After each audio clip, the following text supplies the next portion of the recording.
Unfiltered.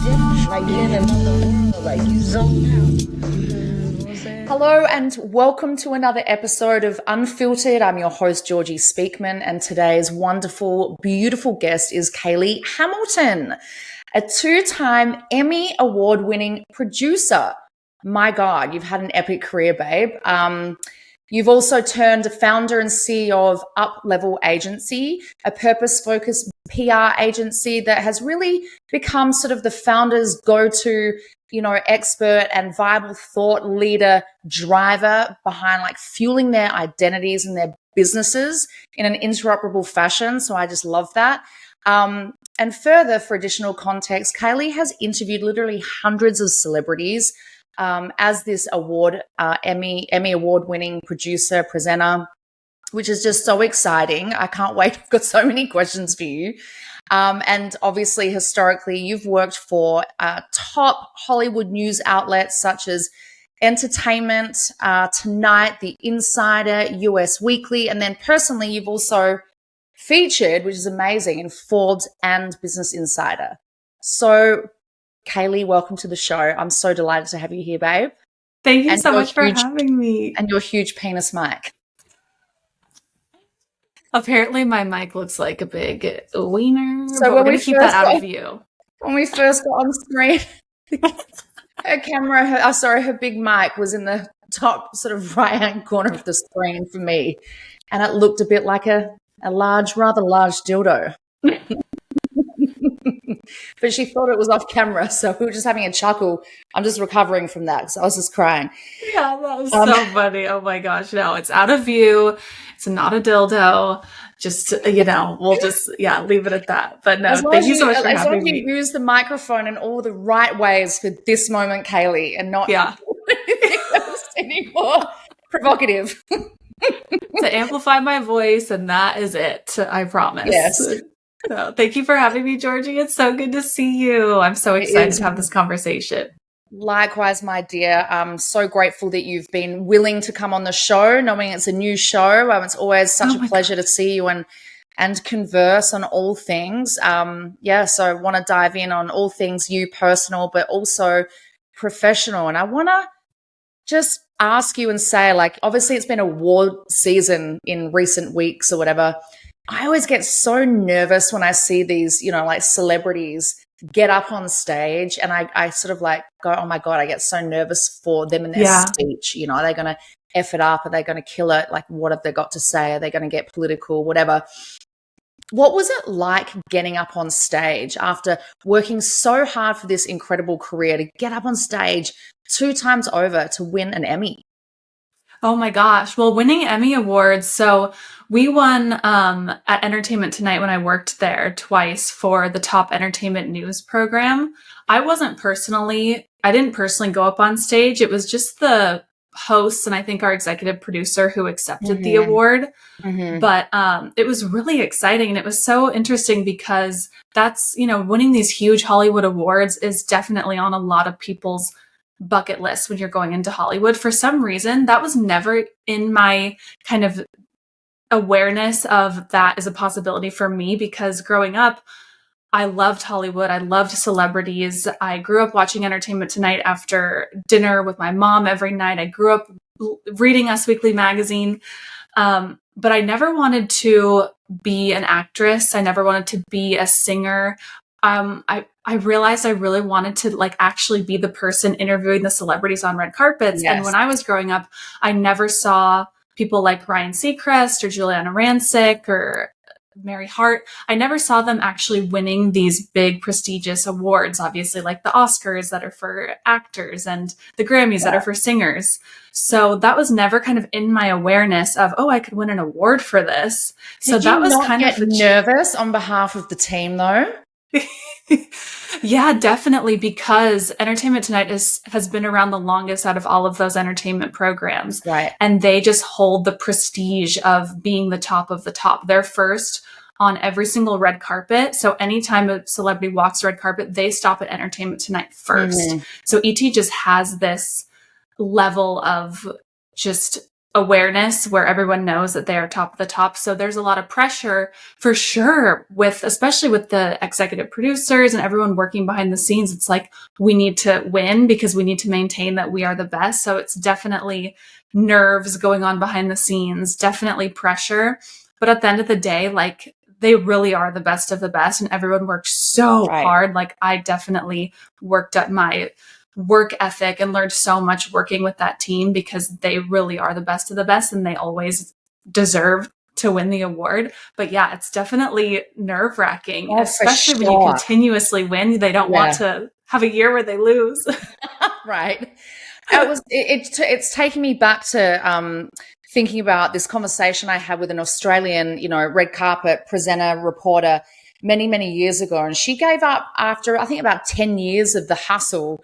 And I think she had a fairly successful, pretty independent career. I believe she may have freelanced for similar networks and outlets that you have, but not had the success you have necessarily.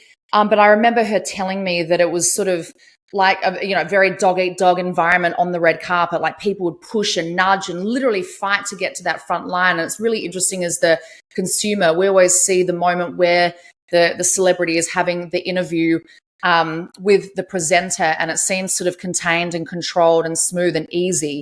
So on top of, that kind of journey and experience, what was your journey like securing the incredible opportunities that you've had? I know the hustle is very real in Hollywood and it continues to shapeshift, but share a little about your whole journey in getting into that whole world.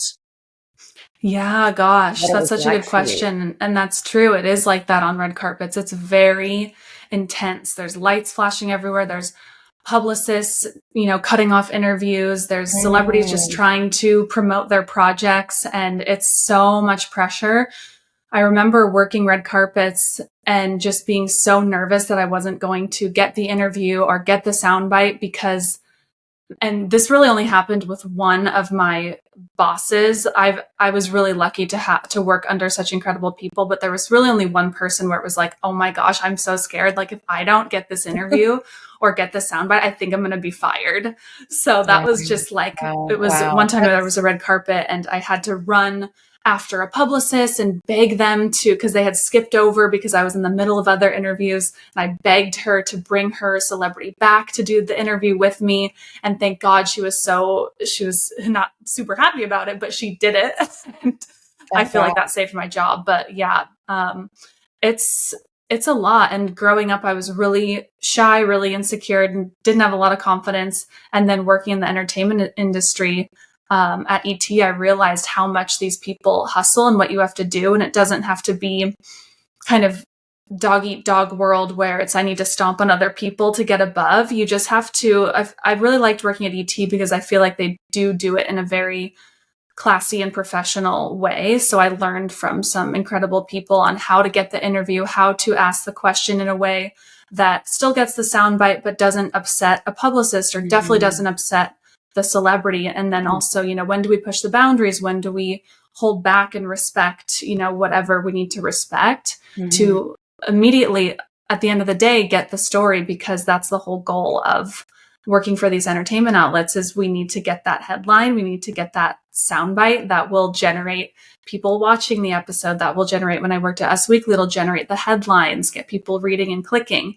So there's definitely a delicate line between doing what you need to do for your outlet and then also maintaining that really strong relationship with the publicists, with the celebrities, even around other reporters. It's like we're all kind of out there on the front lines together, and everyone's always hopping around different outlets. So they could be your coworker one day, they could be, you could be kind of against them trying to get the interview the next day. But at the end of the day, I never really experienced anyone being kind of mean or negative. I feel like it always felt like we were kind of all in it together.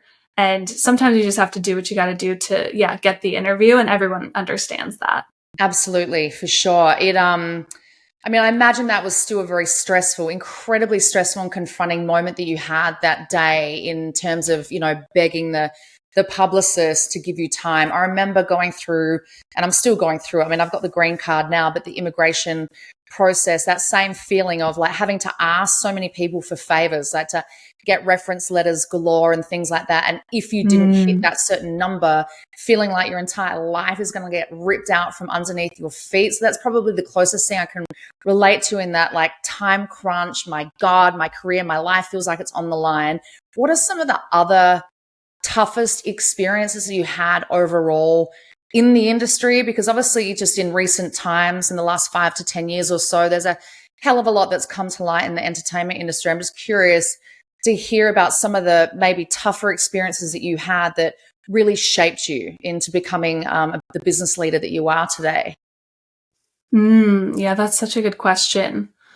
I think it was, just You're like, where do I start? I know. I'm like, where do I even start? It's like, yeah, just working really, really hard and working to the standard that is expected to accomplish greatness. And I mean, in the moment, when I was in my early 20s, mid 20s, I needed to learn how to kind of take care of myself mentally to be able to withstand the amount of pressure and work and energy that went into being successful and working for such a successful show. And so I did definitely suffer from burnout multiple times. I left ET after 4 or 5 years, took a tiny little break before going to Us Weekly magazine. So growing up with that and being so young and not really understanding how to kind of set boundaries within yourself was really a huge lesson that I learned. But beyond that, I definitely learned how just hard work is just really, really important. Like, I was on call, 24/7. Then when you're working in news, the news never stops. And so I remember this is such a back in the moment, I was like, this is when I am hitting burnout and it's too much for me. But it was when my grandmother was in the hospital. And so I went down to be with her in the hospital down in San Diego.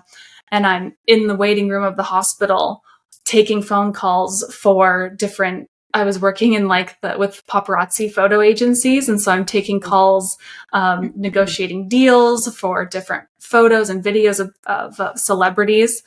And I was like, maybe 23 or 24. And I was like, what's my life? What's important here? But back then I didn't understand just being able to set boundaries and also appreciating that, yes, this is a job that requires a lot of attention, but how can I, maybe if I'm in this situation, how can I maybe delegate this to somebody else? Like, I felt because I was so shy and I wanted to do such a good job, I always felt like I had the weight of the world on me and I just took everything all the time. And so now, being older and running a business, I understand the importance of delegating and communicating better and, speaking up if I need to hand something off to somebody else. One time I went through a breakup and it was a phone call. And then within a matter of a few hours, I had to go on camera to do an interview. And even then my boss was like, I don't think I told him exactly what happened, but he was like, I told him I wasn't feeling well, I think. And he was like, do you want someone else to take it?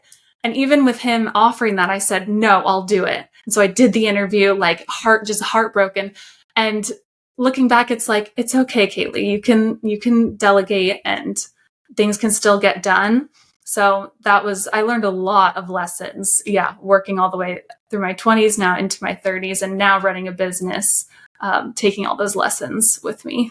Absolutely. I'm glad and not glad that you mentioned the burnout thing, because it is very, very real. It can be very, very dangerous. And the scary thing with burnout is that it does creep up on you, even if you're fit and healthy and seemingly taking care of yourself. Burnout sort of chooses you. You don't choose it.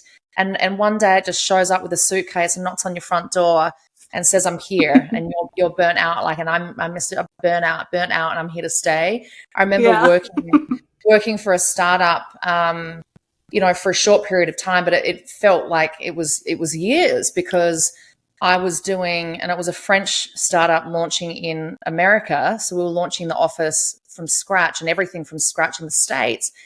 But literally getting to the office at 7:30 a.m. and often not leaving to 11, 12, 1, 2 in the morning. Yeah. And then going back into the office for most of Saturdays. So having no dating life.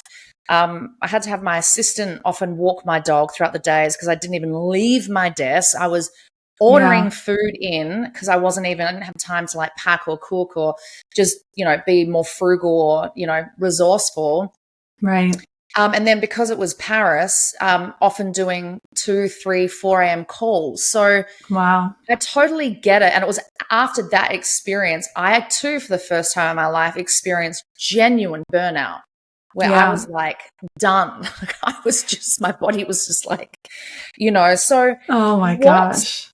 how did burnout particularly affect you? Like what were some of the signs? Do you recall how perhaps you were feeling and what types of hours and things were you working that kind of led you to that point? Or would you say was it more mental? Was it more physical? Or was it a combination of all of it? And like, what advice would you give to people to kind of like look out for it? Yeah, it's definitely an accumulation of a lot of things. I think, yes, it is all of the time and hours that you're putting in, but also that's just part of it. I think now looking back, I realize, yes, I was working like 80+ hour weeks or just always on call, always checking my phone regardless, on weekends, going into the office super, super early, and then rushing out to work different events at night and then getting home, transcribing interviews late into the night, sending it out, getting back to the office the next morning. I think it was all of that, but it was also just like not fully living in alignment. I feel like if you are really feeling like you're in alignment, you can pump out hours because it's not draining. I think it's really important. Don't you think to an extent though? Because I felt that too. Yeah. Like I loved it. I loved, oh my God, the opportunity and the people I was dealing with, but still I think there comes maybe a cutoff point, but it's definitely different for everybody, of course. Definitely. And I think there are seasons as well. Like you certainly need breaks. And sometimes you can be in a hustle season where it does really light you up, but then you need to kind of go into more of a flow season where there's a bit more ease. I really do believe in seasons as well. So and something that I was doing was, I realized it was getting bad when I was kind of compartmentalizing my life where it was very much work hard, play hard mentality. So during the week I was working really hard. Weekends, but then I was never off is the thing, but I was like off, at least not going into the office. And I would go out with my girlfriends. I would drink. We would, go out around LA. I've since stopped drinking alcohol. I've been alcohol free for almost 4 years now, but I was realizing like, oh my gosh, I really need to like play hard to balance out the work hard. I'm like, I want there to be a bit more flow where both of them can just live beautifully together in my life. And so, that was when I realized, okay, I don't think I'm doing this whole thing correctly. And so at least I got to a point where I wasn't pushed over the edge. I did realize like I sought out therapy. That was really helpful. And then I got to a point where I felt like I wasn't kind of growing in the way that I wanted to in my career. And at the same time, I felt really tied down. It just felt very draining. And I felt like I needed to have a little break to recalibrate and just figure out, okay, what do I want in my life? What is like actually giving me purpose? What's pushing me to the next level in a healthy way? So I did get to a point where I did choose to leave and quit, and I didn't have another job lined up, but I was like, you know what, I have to like kind of swing, let go of the rope and trust that, it will catch me on the other side. And I'm really glad that I did that because I went through a period of just some self-development. But yeah, burnout. There's always you have to be careful. Lining. Yes, for sure. But there's always a silver lining, right? Like you had to go through that to recalibrate, to be able to It's really funny because I interviewed Nia Chapman recently, and the sort of theme of her interview was flow, not force.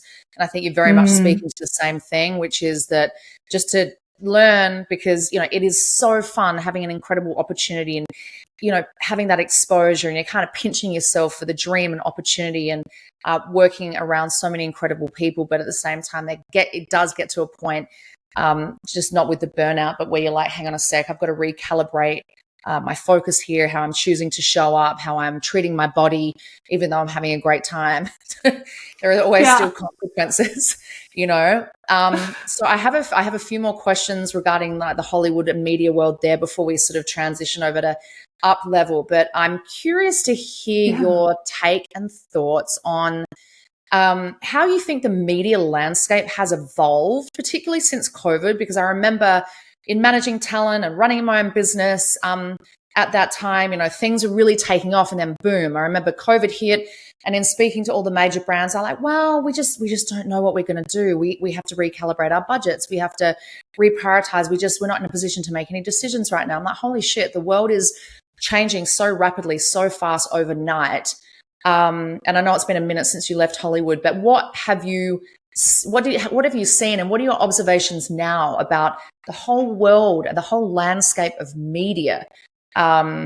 Even there's too many questions in one, but like even what's acceptable on the red carpet? Like you've seen Bianca Censori and her outfit. I don't even know if you could, call it that. But the little mesh dress versus what was acceptable 10, 15 years ago. I would just love to hear your perspective on all of that, Yeah. It's changed so much. I left Hollywood at the end of 2020. When 2020 COVID hit, like my whole job, I still had my job at Us Weekly. I was West Coast reporter, but my job was to bounce all around Hollywood, work all the events, work all the red carpets, do all the interviews. And I remember standing at my very last red carpet, I think, that I worked, and we were talking about COVID. That was when it came out that Tom Hanks contracted COVID, and none of us really knew what it was or what was happening. And we were all just really nervous, but also like, oh, I don't know what's going to happen. It'll be fine. And then boom, everything just completely shut down, went virtual. I think Hollywood is changing a lot. Definitely, like looking back to like the traditional times of Brad Pitt and Jennifer Aniston and pre-social media. I think social media has changed it so much. It's like it's kind of democratized celebrity. It's like you can become a celebrity through social media, so you don't have to go the traditional route of I have to become the next Brad Pitt to become famous. So I think that has changed it a lot. Definitely. Since COVID. Definitely production companies, budgets have changed so much. I think they're still trying to do, like they'll still kind of do some of the big red carpets, but even I feel like big red carpets aren't as prevalent anymore. I used to work the huge Disney premieres and, Marvel type premieres that were just gigantic. I think those are a bit fewer and farther between. And especially since with COVID, since the changing of, going to movie theaters, that's only recently becoming kind of popular again, but people don't see movies, we're streaming. So red carpets aren't as prevalent. It's very, very unique. And I feel like we're not seeing an emergence of, the next Brad Pitt as much as we used to. I feel like it's still the same. We're still seeing the same celebrities at these events that we saw 10, 20 years ago, besides maybe like a Timothée Chalamet. He's kind of risen the ranks of the traditional Hollywood route. But everyone else, I feel like I look at photos or red carpet interviews and I don't know who a lot of people are anymore, which is great. It gives a lot of visibility to new it gives a lot of visibility to new people. It feels like it's like smaller pockets of fame, which I think it's like maybe a little bit of a lower barrier of entry, which is great for, people who are looking for bigger visibility. And Hollywood will kind of highlight some of those people depending. So yeah, it's really interesting to see. It's definitely spread out a bit more. For sure. And, obviously with negative light being cast over Harvey Weinstein and others, and obviously now today with the Diddy's of the world, it's really interesting to observe so many, this concept, or having once upon a time put the celebrity up on that pedestal, that sort of paradigm shifting and breaking down significantly. And everyone's sort of like, I don't care anymore. We don't care anymore. We want more truth. We want to see more truth. Would you say that you've felt and seen more of that, like more of an overall desire for, I don't know if it's authenticity or literally just truth, or maybe that's just contained to some platforms over others? I'm not sure. Yeah, definitely more with social media. It just takes away the facade of what's real, what's not. And I think people really just resonate. They just want to see the human. And that's what drew me to Hollywood. That's why I wanted to interview celebrities. I wanted to know who the human was behind these characters. I was so enthralled. I'm like, who are these people who are so courageous to put themselves on these massive worldwide platforms? I'm like, I just want to know who you are. So that was my draw. And I think a lot of people feel the same way. And with social media, it's really fun to see celebrities post their authentic videos and photos and things like that. And that's why entertainment news is always thriving, because it takes away the facade. It's like, we want to see that unedited, raw, real, unfiltered soundbite from a celebrity. And that's why a lot of those clips go viral on social media. Again, that's what we want to see, is just the realness. Right. So 100%. yeah. And what was the main catalyst? And was it the burnout, or was there something else, an awakening or a particular calling you had to finally step out on your own to create your baby in Up Level? Yeah. It was end of 2020. I went through a breakup that year. My job changed, COVID hit. I was turning 30 at the end of that year. So it was like one of those life transitions where I didn't know where my life was going. I didn't know what was going to happen with my job. And at the same time, I felt like I was kind of outgrowing Hollywood and what I wanted to work in, / I felt like I had fulfilled what I wanted, which was to interview celebrities on red carpets and connect with these humans and get great stories and, do great reporting and storytelling. And I was like, gosh, I think I've accomplished this. And then new celebrities kind of came into my life through the likes of people like Dr. Joe Dispenza or Stephen Bartlett, who hosts The Diary of a CEO. Just like kind of my world kind of opened up, thanks in part to podcasts. I really leaned into podcasts during COVID when I was going through a dark time. And I just learned things, from Dr. Joe Dispenza.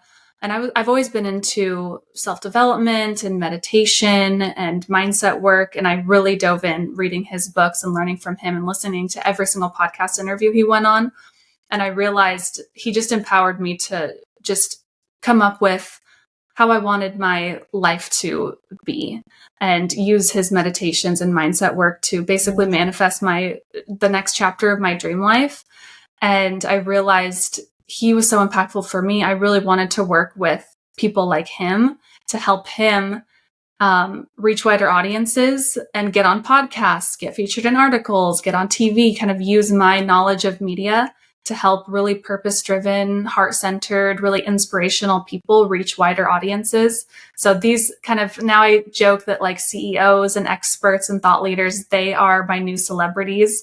And I really just love using the power of the media, because it is definitely very powerful. And I've seen that firsthand, using that to help really lovely people who have a really strong, beautiful mission to make the world a better place. I love helping them just do that and accomplish that. So then I launched Up Level at the beginning of 2021.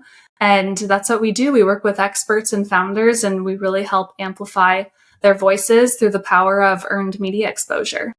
That's amazing. I love that. I mean, you took the words out of my mouth, being that the thought leaders and key opinion leaders or CEOs are becoming the new celebrities, because I think so many more human beings, particularly with the access to more knowledge and information. It's funny, actually, the episode that's going out this week is the power of microlearning, and how obviously there's been a lot of platforms that have encouraged this, from obviously the accessibility of social media, but to your point, podcasts, that whole explosion.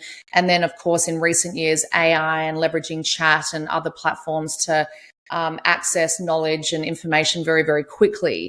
And so it seems that as a result of that, and with just some of these changes, such as COVID, that put a lot of pressure on a lot of people and families and businesses, people have been able to go in a little bit more. And as a result, are seeking, that more authenticity, more genuinity, more honesty, and, more learned information and advice from those that are outside that typical sort of celebrity realm. So your pivot and timing was obviously impeccable, but it happened organically, which is an amazing testament to your experience and journey, and you listening and tapping in and all those things. But what would you say as a result? Like, how is it harder to extract, or what process do you follow to really extract the story, the narrative for CEOs, and really take them from for lack of a better anything, is like a nobody to really blow them up to a somebody in their respective field? What does that take? What does that look like? And how does that differ from some of the traditional sort of PR and whatever that you may have done historically? Yeah. Gosh, yeah, I think pulling back, exactly what you said, like pulling back the curtain has always changes everything. Like with podcasts, I felt like they pulled back the curtain on these conversations where I'm learning from experts or learning from other founders. It really inspired me to start a company myself, because just that knowledge, I think I've always been so curious my whole life. That's why I wanted to become a reporter. And that's what social media does. It pulls back the curtain. That's what podcasts do. That's what these celebrity interviews do. So I think people just crave that authenticity and that knowing. We're just like innately curious humans. And so I think it's really powerful for founders to step into that and own who they are and get visible, because a lot of founders, they definitely they work so hard and they accomplish incredible things, but you have to shout it from the rooftops, especially in this day and age with social media and all the platforms. Visibility is so key. You have to share your victories. You have to share your wins. So that's definitely a big piece of media opportunity. I go into working with my clients, kind of like I go into interviewing celebrities. We want to know, we want you to pull back the curtain. Like, what about you personally makes you you? So I send my clients a literal 101 questionnaire as they onboard with me, because I want them to take some time to get into, it's like an exercise. It's kind of meditative too. You get into a quiet space, you kind of sit, go through the questions. It pulls out all of these unique pieces to your upbringing, to what happened to you back then, which led you to have this idea to start the company. Who were you trying to help? What about your family? What about your parents, your children, your partner? Who inspired you? What difficulties have you gone through? What have you overcome? What lessons have you learned from that? Just all these deeper and deeper layers into who someone is. And I think that is the key to just the storytelling of making their story sound, first of all, just be really unique and interesting. We want it to sound, it has to fit into some sort of headline. So I like to pull out what's that kind of headliney, juicy thing about them. And then beneath that, it's the storytelling. So if they were to go on a podcast, it is getting really clear on things like their signature story, like the question of, okay, how did you get from where you were to where you are now? That's a really loaded question. So we help our clients figure out, okay, what are the 5 key signature story points that you're going to hit that tell your story in a really clear, beautiful, succinct way that lead you into where you are today? That's really important. And it's like any sort of story where there's an arc and a climax, and then you overcome the trouble of what you went through. So we get really clear on that. And then things like just teaching topics. There can be experts who speak about things that of any other expert in that industry can speak about, great, but what's the deeper layer that makes your Right. expertise unique? And it's not what you know, but it's not what you do, but it's how you do what you do, like through your lens. So I really like to figure out what that unique piece is to a person. And it's always just kind of a bit of a deeper layer. And it's hard for founders to, when you are in it, it's hard to zoom out and figure out, okay, what's that unique piece to me and what I know and what I do. But that's what we really help them do. And then we translate that into storytelling and pitch that out to the media.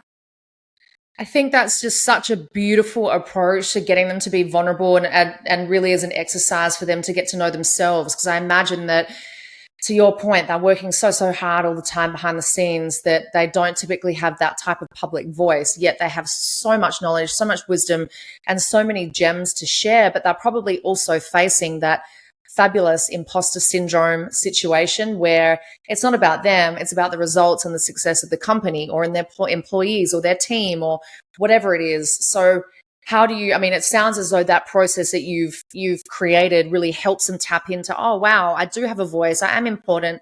I am worthy. I am relevant just outside of being a CEO. But when CEOs are sort of like on the shyer side, even though they sort of know they need to step into that place and space to be excellent, to tap into their full, ability of greatness and all the things. How do you help them overcome the imposter syndrome? Because I feel like all of us suffer from that. Like even celebrities now and today that have been on stage and on camera a million times can still feel that. So I know that that's a through line for a lot of us. What's your advice, or how do you help them overcome that?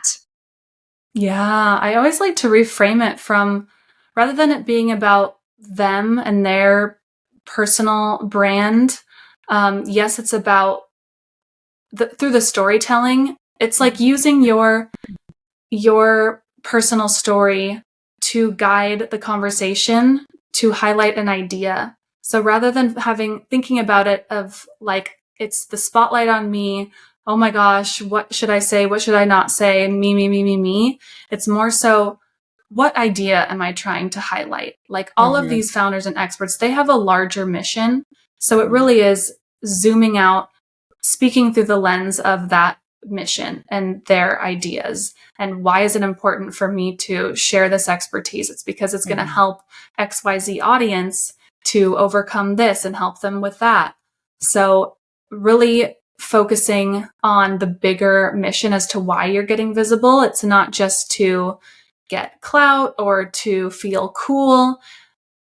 Zooming out of the ego of it and thinking, okay, what is that deeper mission? I really want to make an impact and give value.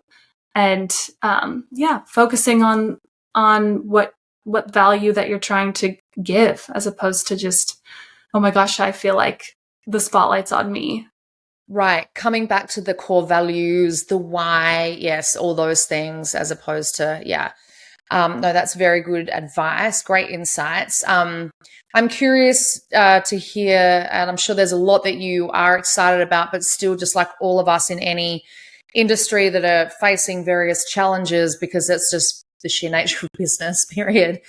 What does it take to really craft and formulate a compelling PR strategy in today's landscape, knowing that so much has changed? There's different networks and memberships. There's the utilization of AI now. There is the pay-to-play platforms where you can pay X amount of, you can imagine I've been approached so many times on like LinkedIn, you get the sort of spam outreach of like, for $3,000 or $5,000, you can feature in. I'm like, no, thanks. I'd prefer to, earn that organically or find a way, whatever, on a personal level. But how do you overcome those things? How do you formulate a really compelling, PR strategy in today's climate with so many different channels and all the things? Because you could be everywhere, or do you narrow it down? Talk more and share a little bit more to that. Yeah, that's a really great question. It really depends on what your goals are. And who you're trying to reach and how you're trying to amplify your brand. So for example, we work with an etiquette client. She's an etiquette expert. She has 1 million subscribers on YouTube. She's based internationally and she speaks like 7-8 languages, and she really wanted to amplify her brand in the US and in bigger cities around the world, and really become, the go-to expert on all things etiquette, and specifically international etiquette, and how etiquette practices socially, personally can really bring people together internationally, culturally. So I think it's really beautiful. But that was what her goal was. And so with her and with all of our clients, we focus on earned media exposure. So it's not the pay to play. Pay to play is when you kind of pay for a little bit of a more lower tier article. Yes, that can be helpful if the goal is to boost your SEO. If you want more awareness and visibility, say on Google about your business, then that can be really helpful. So if that's your goal, then little launch pieces like I've worked with you on for clients, like little launch announcement pieces to get just the visibility or credibility going. Absolutely. If you want to plant some like foundational opportunities there, where if somebody's going to Google your new business, you want some articles out there. So we can do pay to play for that.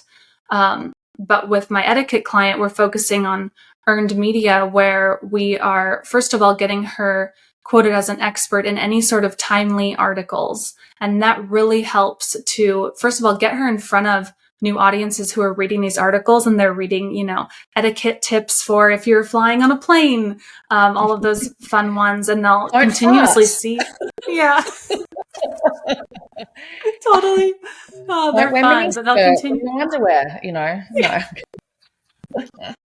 There's some really silly ones that are so much fun, but yeah, she's continuously in all those etiquette articles. And so anyone reading those, they'll see her name. There will usually be a backlink to her website or a backlink to her YouTube, which leads them to subscribe to her on YouTube, or they go to her website and then they see that she sells books and they check out her book, or they join her newsletter, whatever it may be.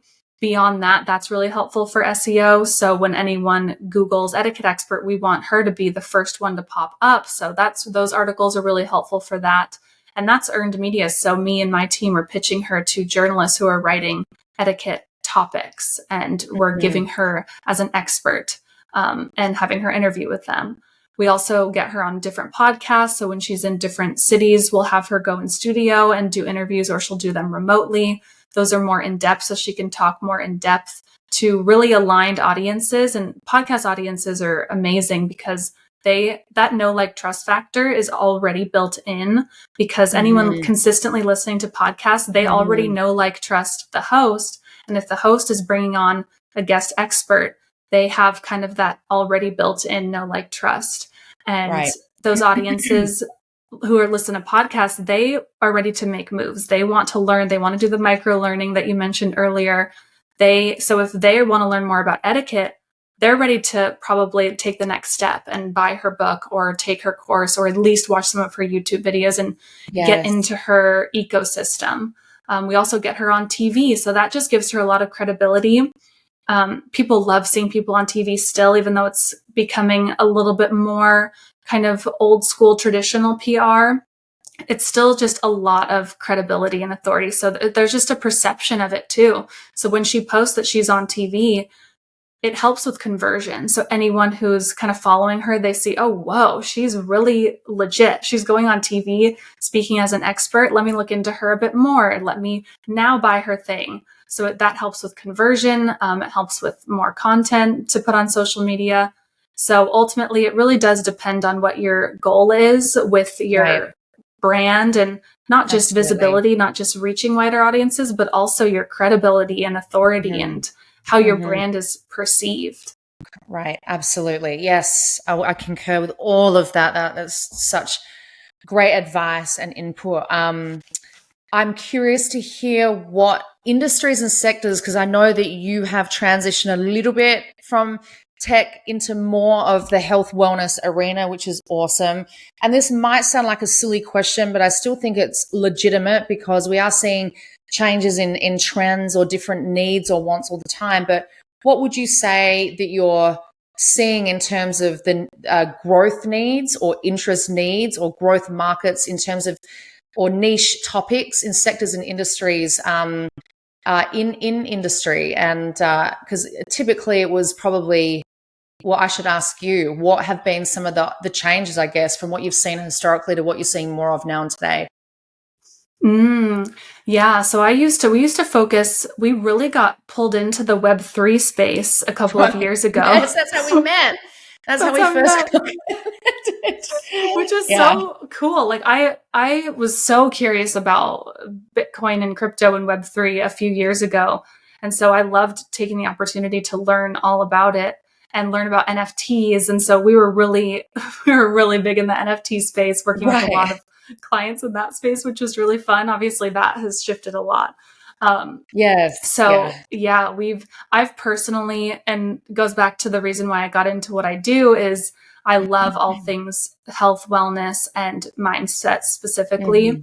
So, we've really doubled down and gone all in on health, wellness, PR, lifestyle, mindset, any sort of, even just business leader who really loves to speak about self-development, motivation, productivity, things like that. Yes. We work with a lot of those clients, but yeah, I think that's been a huge trend as well. Is these business founders, they have really hugely successful businesses. I've worked with multiple 9-figure founders who have huge businesses, but their brand on social media and their personal brand, I call it their influential personal brand, they really go to that deeper layer of what makes them so successful. It's like, again, it's pulling back the curtain. That's what people want to know.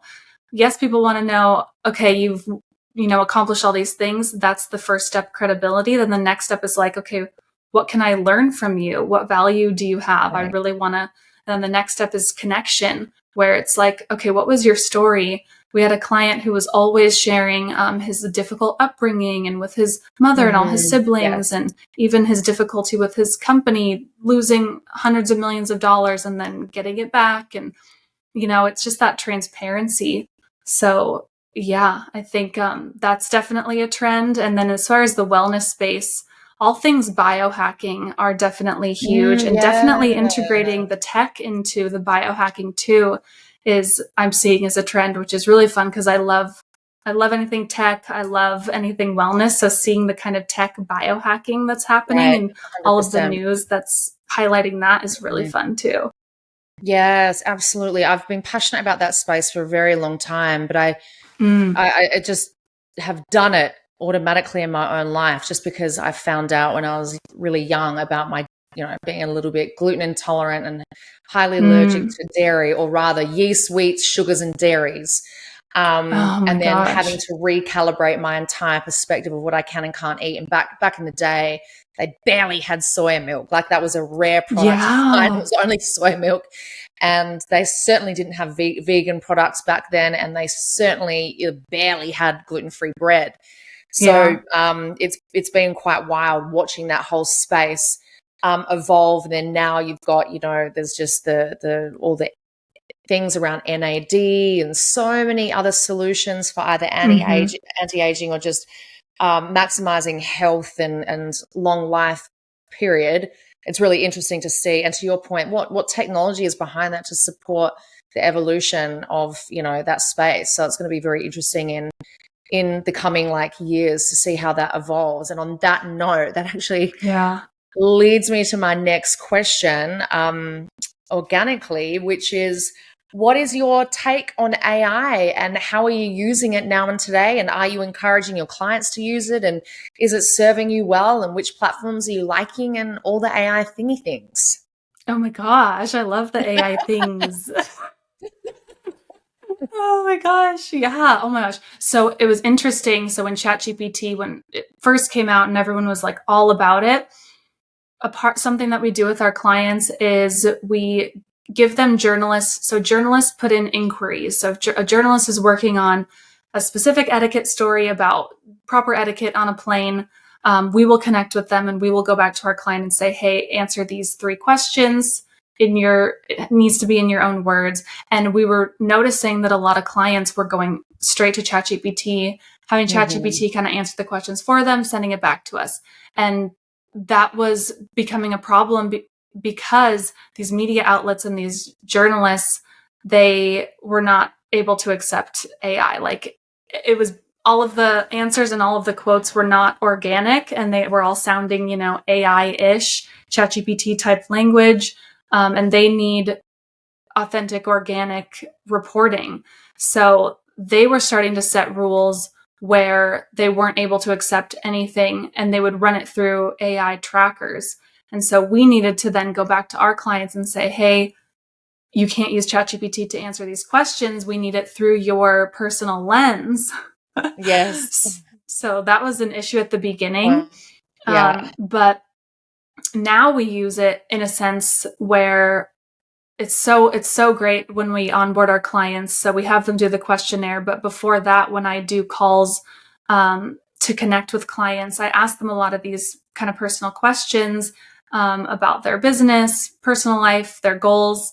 And so I ask a lot of the questions that will be in the questionnaire. So then I'll just take the opportunity to use Fathom to record it, transcribe, have Fathom answer the questions in their own words that they already gave me. So that will save some time, so they don't then have to answer all 101 questions because they've already answered. That's really helpful.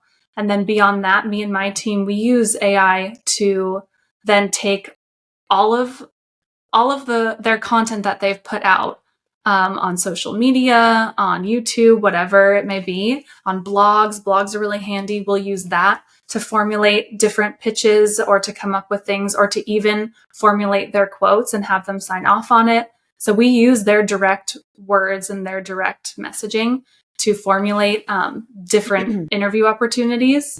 So that's been really helpful. And then when we onboard them, when they go through their questions and then we do our follow-up interview with them, we of course record everything, transcribe every word that they say.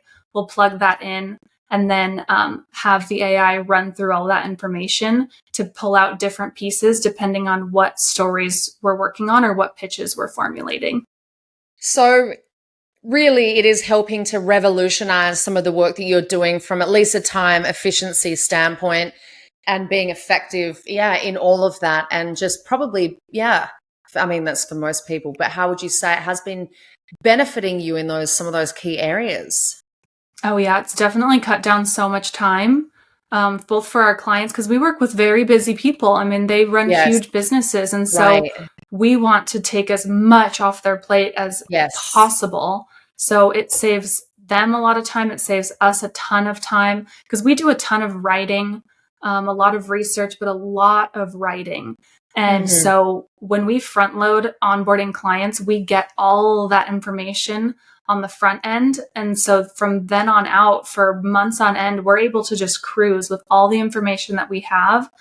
We're able to use AI to run through all the information and grab whatever we need. And then we write our pitches with the help of AI, with the help of all the information our clients gave us. And we pitch and secure interview opportunities, and AI helps us with research too. So it's definitely taken a lot of time off of our plates. Well, time is money after all. So that is, happy to hear that. So I'm curious to hear what advice you would give to all the young ladies and men out there that are really looking to pursue either a red carpet career, just a media career, and or a PR career. What gems could you leave with us today on that subject? That's so, I love that. Gosh, I think it goes back to building your kind of influential personal brand. I think you need to put yourself out there, get visible. Back when I was getting into the entertainment industry, you weren't, nobody was building a brand on LinkedIn. If anyone had Instagram, it was for your friends. You were trying to hide your Instagram from, your employers, probably. But today it's like, especially if you want to break into entertainment news, I would start building your brand, start getting any sort of reporting that you can and posting that reporting online. One of my friends, she got hired at Us Weekly because she was doing kind of her own reporting around LA, meaning that she would go to events. She would kind of write up some tweets about who she saw, what they were doing. She tweeted about it. And to be fair, this is how I got my job at Us Weekly too. I went to some events and I sent it to a contact I had at Us Weekly, and I'd say, hey, just so you know, I saw so-and-so, this happened, that happened, and they hired me. So same thing happened with my friend. So I would, if you want to break in that way, I would get into, go around Hollywood, go to the events, just start doing organic reporting and putting it out there. Wow. Gosh, that's crazy. And then, of course, more and more people are using, social media like the TikTok type platforms to even cover things like the Blake Lively and Justin Baldoni lawsuit, for example, or whatever. And then what about PR and just a general media career? Because again, like when I was working in PR back in Australia, like literally over 20 years ago now. It was a brief stint, but it was,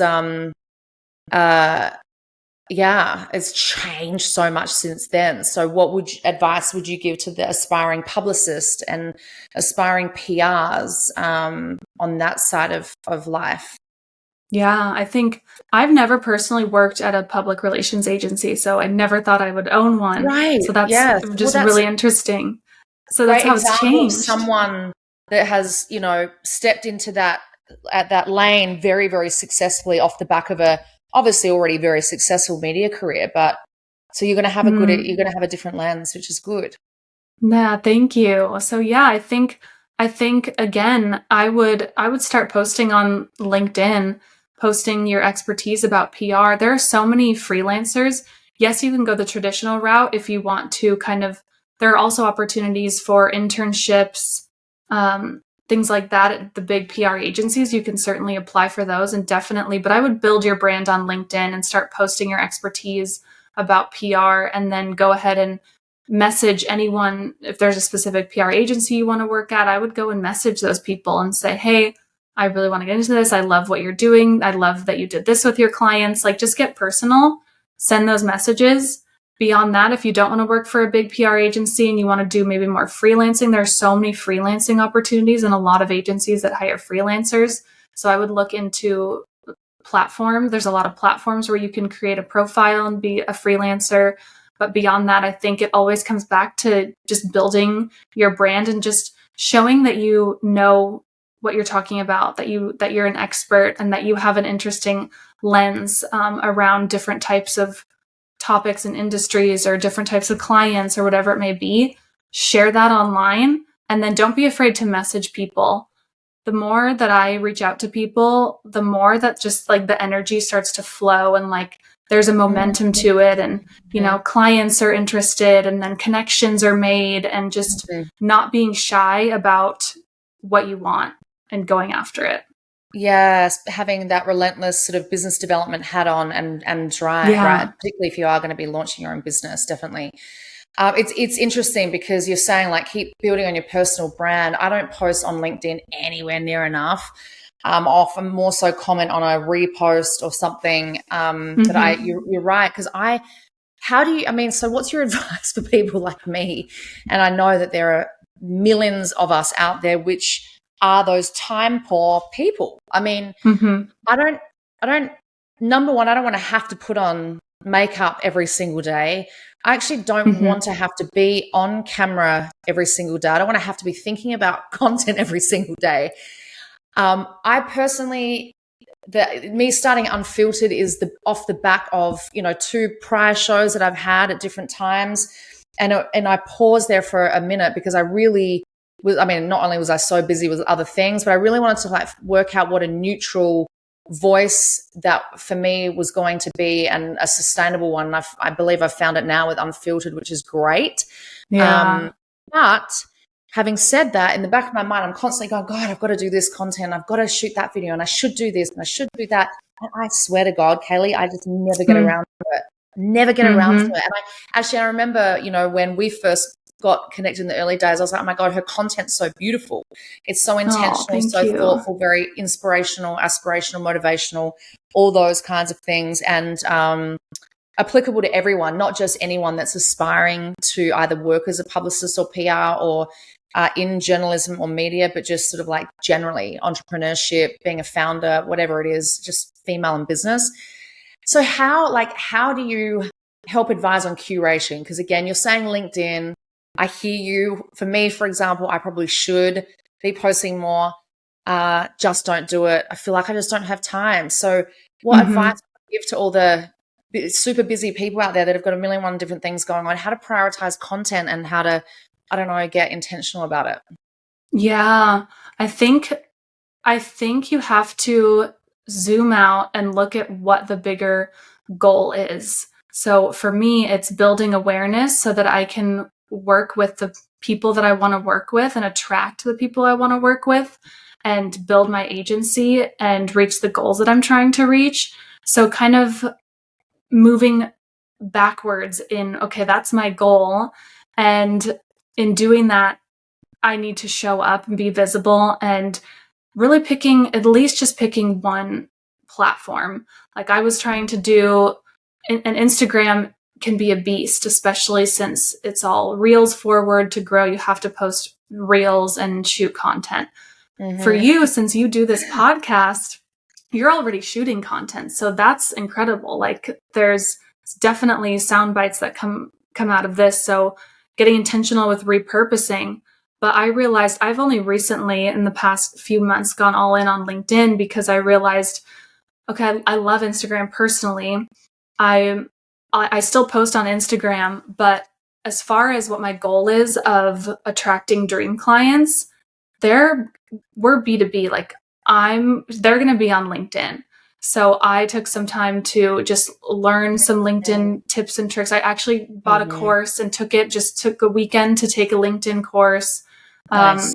Found some different communities, tested out some different software platforms, because you also want to make sure that when you put in effort that you can optimize it and make it as efficient as humanly possible. So I use ChatGPT to help me come up with ideas, to restructure what I'm thinking. I'll plug in my ideas and then just kind of come up with it's like building a business, just come up with a quick framework of how you want to structure it.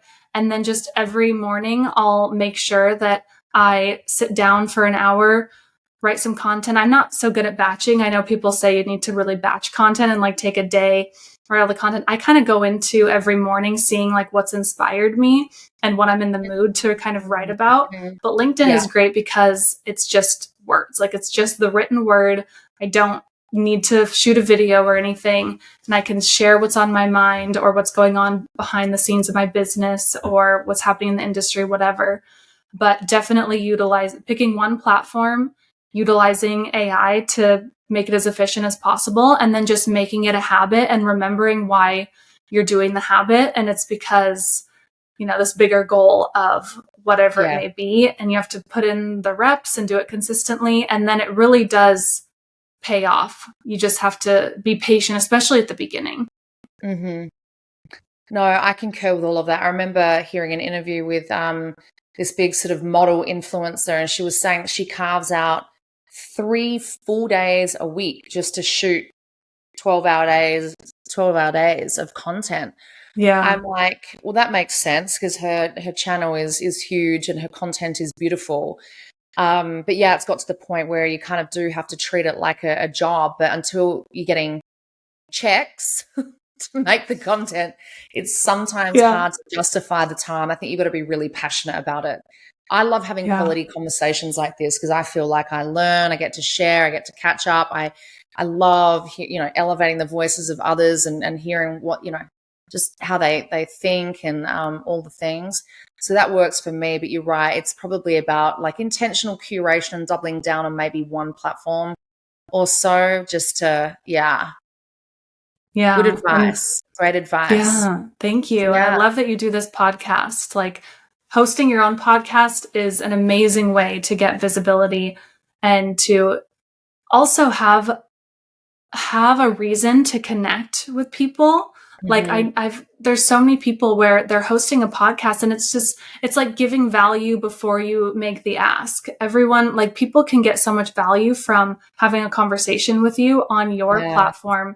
You're giving them value. And especially if there's someone in particular that you want to connect with, you can offer them a podcast interview. Like that's a wonderful way to connect with somebody. And there's visibility there, and these episodes will live on forever. And, you can do a collaborative post with the person that you're interviewing with and post on social media. There's so much that can come out of podcasting, and this in itself is a lot. So you should be really proud of hosting this show, and you do such a good job. I've loved this conversation.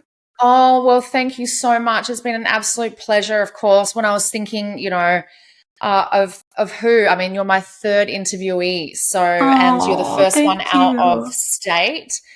Third on this show, obviously. It's just I've had a long break from interviewing, so I'm delighted to get back into it, and I couldn't have thought of anyone more beautiful to talk to on all the subjects that we have today. So I'm so glad that you were available and that we were able to connect. And I know for sure that a lot of people are going to get a lot of value out of this conversation because you've had this tremendous career, and you're not an asshole of a human. There are some publicists and PRs out of the likes of Hollywood that probably don't ever evolve, probably don't ever grow, probably don't ever learn.